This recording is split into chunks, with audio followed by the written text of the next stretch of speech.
Hey everyone, I'm Selassie, and if you didn't already know by looking at my other videos, I like The Last of Us games. Something that you did probably know is that AI is upon all of us.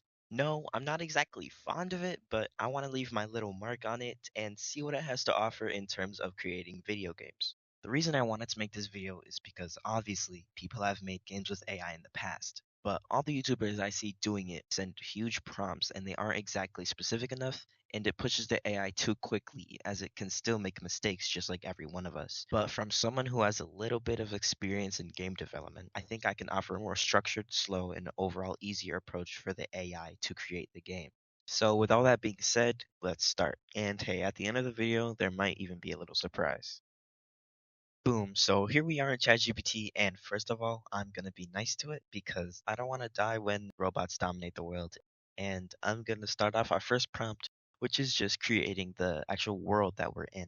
We're just gonna start with green grass and clear blue skies. And also, if you were wondering, this is my mouse pointer. Pretty cool. Anyway, so after a few tweaks and adding controls, including the mouse and WASD in individual prompts instead of all of these things just in one huge blob, the AI gave us this. It works.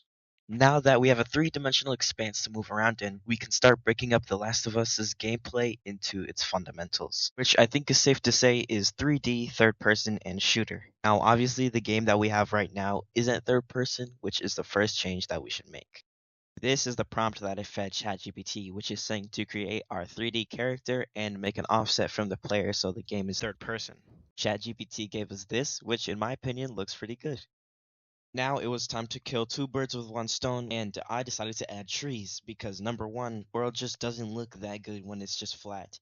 And number two, it's hard to tell how your player is moving when there's nothing to compare its position to in the world. And here are the trees. ChatGPT made them out of a cylinder and a cone, which I think looks pretty good. Later on, I made the trees a little bit bigger, but now that I had something to compare my position to, I started running into a bit of a problem. The directional arrow keys just would go in different directions sometimes, and it was seemingly random. Currently, if I were to press W, my character would go forward, and that's all right. But if I were to turn the camera this way and press W, it would still go the same direction because that's the direction the world defines forward as. But we want it to be so if we turn the camera this way, it would go this way now, which is actually a simple fix. We want the player's movement to be relative to the camera instead of relative to the world, so the camera defines the X and Z axis that the player moves on. All of this of which I learned on Game Builder Garage. So now we have our movement done and our environment. At this point in the development, I added three little things. Number one, I made the clothes maroon because I want it to look like this Ellie from The Last of Us Part 2. Yes, we're Ellie. You couldn't tell? I added some eyes to show where the player's front is and just to make it look like more like a human. And the third change was a suggestion made by ChatGPT themselves was to have smooth turning between facing each direction. Here you can view all the new changes. As you can see, there's another problem. Our player doesn't collide with the trees and they can just walk through them, which I don't think is in The Last of Us, so we have to change that. I eventually got it to work, and I'll spare you all the details, but it took me a long time to make the collision work. And I got it to work eventually, but it tracked the hitbox of the entire tree, which means you couldn't walk under the leaves. And then I made it only work with the trunk of the tree, and my player couldn't move for like 7 different prompts. So I eventually just scrapped the entire collision and then started from scratch, but it eventually started working. I forgot what I specifically did to do it, but yeah.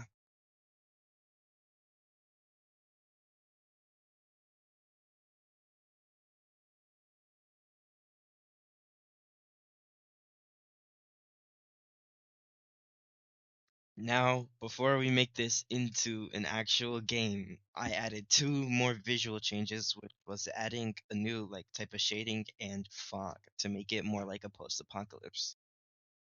We have the 3D and the third person, and all we need left is the shooting. But what sets The Last of Us apart from other games like this? They have zombies. So I tried to add some infected with this prompt, and it worked pretty well.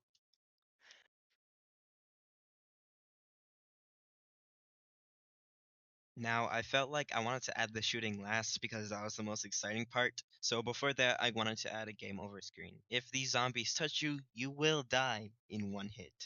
So don't touch them. Now it's time to give Ellie a gun because she needs something to shoot the bullets out of. Again, I had to try many prompts to make this one work because it was always facing the wrong way and everything, but I eventually got it working and I think it looks pretty good.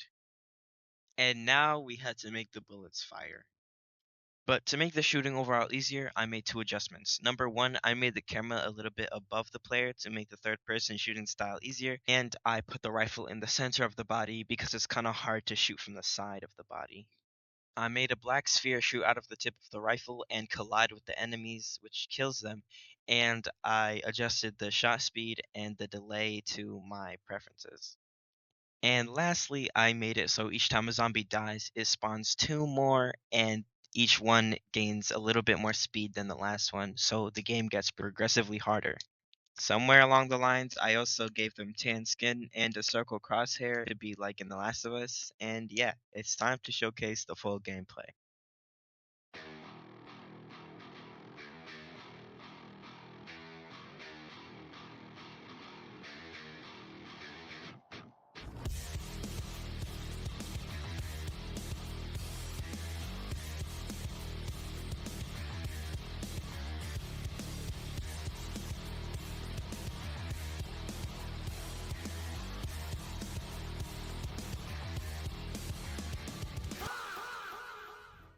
Yeah, I died, and this is my high score.